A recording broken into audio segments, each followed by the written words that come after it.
تو یہ سارے وہ حالات ہیں جس سے یہ بالکل محسوس ہوتا ہے کہ دونوں کا اس وقت انحصار پاکستان پہ ہی ہے، ایران کا بھی اور امریکہ کا بھی. صحیح. اچھا، امریکہ کے بارے میں لوگ باتیں کر رہے ہیں کہ جی یہ کیسے ممکن ہوا کہ پاکستان نے ایک دم جو ہے اتنی امپورٹنس حاصل کر لی وائٹ ہاؤس میں.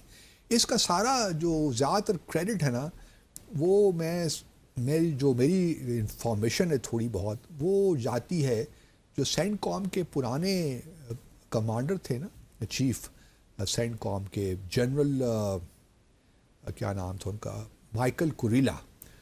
ان کے اور ہمارے فیلڈ مارشل عاصم منیر کے تعلقات پہلے سے بڑے اچھے تھے. تو ان کے تعلقات کی وجہ سے یہ سارا جو پروسیس ہے شروع ہوا. پھر مئی کی جنگ آ گئی، مئی کی جو بھارت کے ساتھ ہماری جنگ ہوئی، اس کے بعد انہوں نے ایک بڑا اہم کردار ادا کیا. ہمارے فیلڈ مارشل کی جو لنچ ہوا پریزیڈنٹ ٹرمپ کے ساتھ 18 جون کو، میرے خیال میں 18 جون پچھلے سال، اس میں ہمارے جو یہ جنرل کوریلا، ان کا بڑا کلیدی کردار تھا.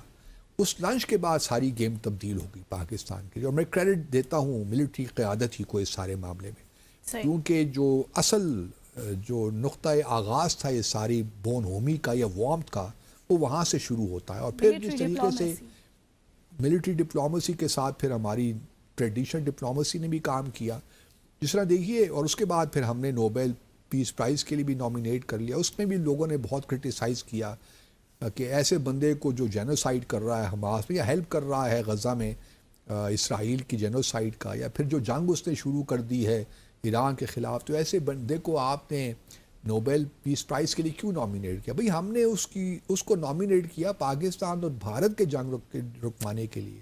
ہم نے اور باتوں کے لیے نہیں کیا. اور باتوں سے اختلاف ہو سکتا ہے ہمیں، لیکن چونکہ ان کا ایک کردار رہا ہے، بھارت کی ریکویسٹ پہ انہوں نے پاکستان سے رابطہ قائم کیا، تو ہم نے بھی ان کو اوبلائج کیا.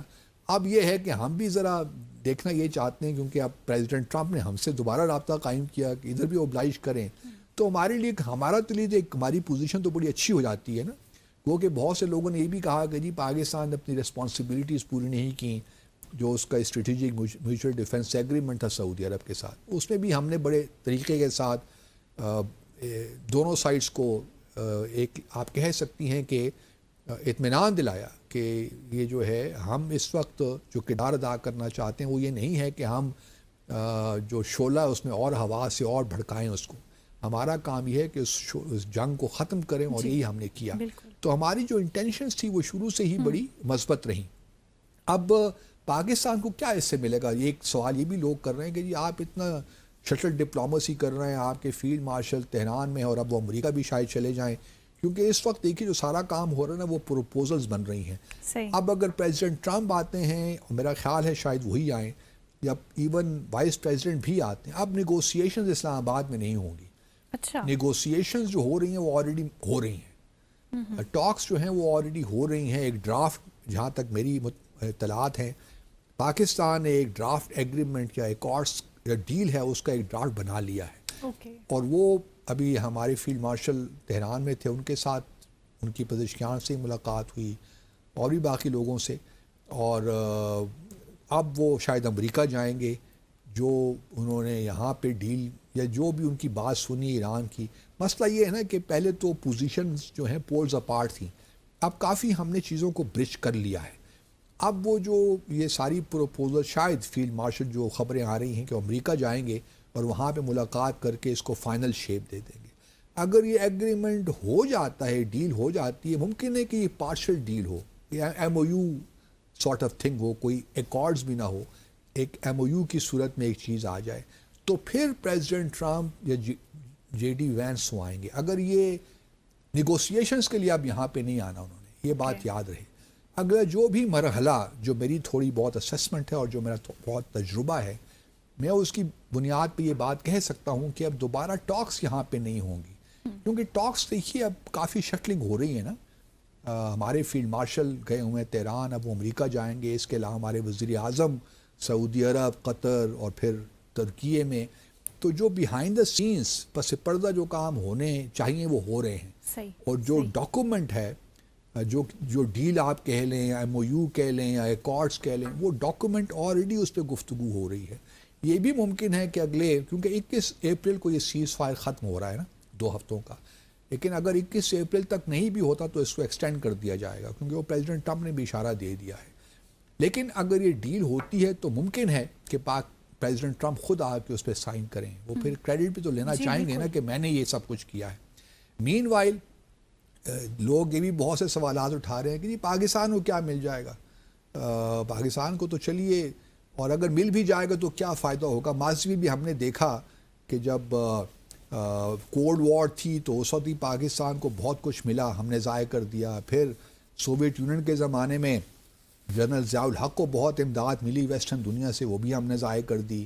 پھر 9/11 کے بعد بھی پریزیڈنٹ پرویز مشرف کو بہت کچھ ملا، پھر ہم نے ضائع کر دیا. تو اس کا بھی کیا فائدہ ہوگا؟ آ جائیں گے 5, 10, 30 بلین ڈالر بھی آ جائیں گے تو کیا فائدہ ہوگا؟ یہ ساری کہانیاں ہی ہیں. کسی حد تک یہ بات ٹھیک ہے، لیکن اس میں قصور ڈپلومیسی کا تو نہیں ہے نا. جی اس میں قصور تو آپ کا اپنا اندر کے حالات ہیں یا وہ انسٹیٹیوشنز ہیں جو ڈیلیور نہیں کر پاتے. تو آپ کے تعلقات، اس کا کیا مطلب ہے کہ آپ کے تعلقات ٹھیک نہ ہو دنیا کے ساتھ؟ اگر آپ کو دیکھیں IMF کا پروگرام ہی مل جاتا ہے یا پھر اور بھی ایڈ مل جاتی ہے یا گرانٹ مل جاتی ہے، کوئی اسسٹنس مل جاتی ہے، کہیں سے ہی مل جاتی ہے فار دیٹ میٹر، اس کو آپ ایفیکٹیولی استعمال کرتے ہیں نہیں کرتے، یہ تو آپ کا اپنا کام ہے نا کہ آپ کی گورننس کتنی اچھی ہے، کیا سسٹمز ہیں آپ نے یہاں پہ ایوالو کیے ہوئے ہیں. تو اس کا تعلق آپ کے اپنے اندر سے ہے. اگر امریکہ آپ کو میں تو یہ سمجھتا ہوں کہ اگر یہ ڈیل ہو جاتی ہے تو پہلے تو دیکھیے فیلڈ مارشل نے بہت اہم کردار ادا کیا، اس میں کوئی شک نہیں ہے. اور وہ ریلینڈس آدمی ہے. وہ کام جب پیچھے جہاں تک میری معلومات ہیں تھوڑی بہت اور جو میں نے تھوڑا بہت دیکھا ہے ان کو، تو مجھے لگتا ہے کہ اوپر بڑی کمٹمنٹ کے ساتھ کام کر رہے ہیں اس معاملے میں. تو پہلے تو یہ بھی ہو سکتا ہے کہ مطلب نوبیل پیس پرائز اگر کسی کو ملنا چاہیے تو ہم ہی لوگوں کو ملنا چاہیے جو ہم نے ڈپلومیسی کی ہے.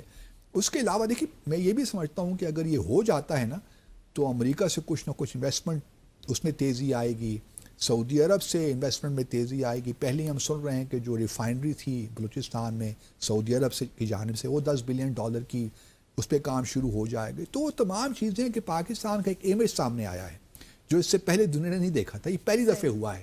تو میں امید کرتا ہوں کہ پاکستان کو کچھ نہ کچھ اس کے بدلے میں کم از کم انویسٹمنٹ ہی آ جائے ہمارے لیے، وہ بھی بہت that would be great for us. مختصر وقفہ لیں گے، بریک کے بعد شامل کریں گے دیگر اہم موضوعات.